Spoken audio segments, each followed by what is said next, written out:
بسم الله الصلاة والسلام على رسول الله و علی آله و صحبه و من والاه. ما بعد، السلام علیکم و رحمت الله تعالی و برکاته. اطراف حکم ادا کردن نماز عید در خانه ها بنابر مشکلاتی که الان قرار داریم که حجر صحی یا اینکه کرانتینی که امروز در این ماه ها را بسته است. بنابراین حکم خواندن نماز عید از دیدگاه شریعت در خانه چیست؟ برای شما مختصر بیان میکنم.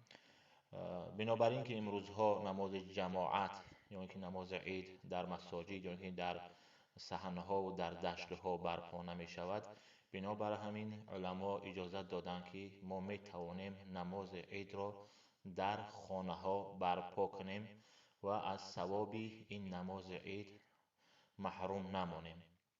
خب نماز عید موافق مذهب خودمان حکمش واجب هست و ما می توانیم که در خانه ها به شکل جماعت همراه عائله هامون بخوانیم، یا اینکه اگر تنها باشیم می توانیم که نماز عید تنها بخوانیم. خب برای همه معلوم است که نماز عید وقتش بعد از برآمدن آفتاب، بعد از 15 دقیقه او طرف تا زوال، تا نیم ساعت یا اینکه 20 منوت به نماز پیشین ماندن وقت نماز عید است. خب نماز عید وقتی که ما در خانه ها خواندیم، خطبه نماز عید از گردن ما ساقط می شود، یعنی که ما می توانیم که خطبه را نخوانیم، یعنی که خطبه نماز عید در خانه هامون نمی خوانیم، تنها همون 2 رکعت نماز می خوانیم و خواندنش، یعنی که طریق خواندنش نیت کردم بگذارم 2 رکعت نماز عید فطر با جمله تکبیراتش که واجب این وقت است، روی آوردن به قبله، قبله من جهت خانه کعبه. اگر تنها باشی خالص لله اختیار نمیگوی، خالص لله تعالی الله اکبر. اگر از پشت امام باشی و برای جماعت خوانده باشین، پس شما اقتدا کردن به امام حاضر ایستاده میگید. سپس خواه امام باشی خواه مقتدی باشی، بعد از تکبیر تحریمه سبحانك اللهم خوانده می شود. پیش از اعوذ بالله 3 بار تکبیر گفته می شود، دست را به گوش برده می شود، الله اکبر الله اکبر الله اکبر. سپس اعوذ بالله و بسم الله را سرا پس می خوانیم و شروع میکنیم به بلند خواندن سوره الحمد و ضم سوره میکنیم.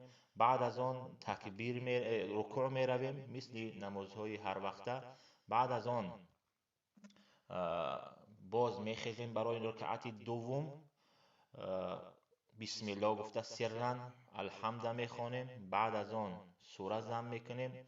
بعد سوره ضم کردن رکوع نمیریم، بلکه تکبیر میگیم، دستها رو به گوش میبریم، 3 بار به گوش میبریم.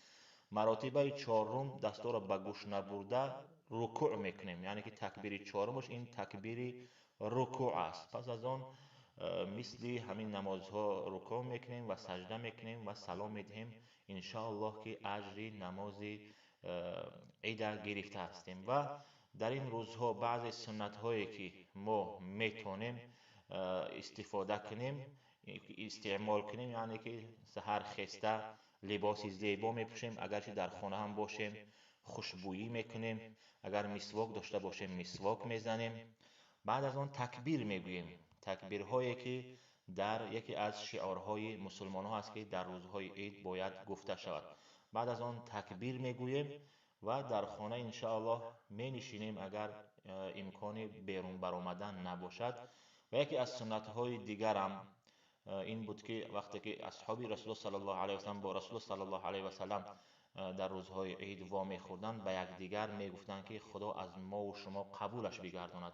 پس ما میتوانیم که این چیز را با سبب پیامک های تلفنی یا اینکه زنگ میزنیم به دوستان، این روز را تهنیت میگوییم و در حق خود و آنها دعا میکنیم که خدا از ما و شما این رمضان را قبول بگرداند و این نماز را از ما و شما قبول بگرداند. در حق بنده دعا را فراموش نکنید. و السلام علیکم و رحمت الله.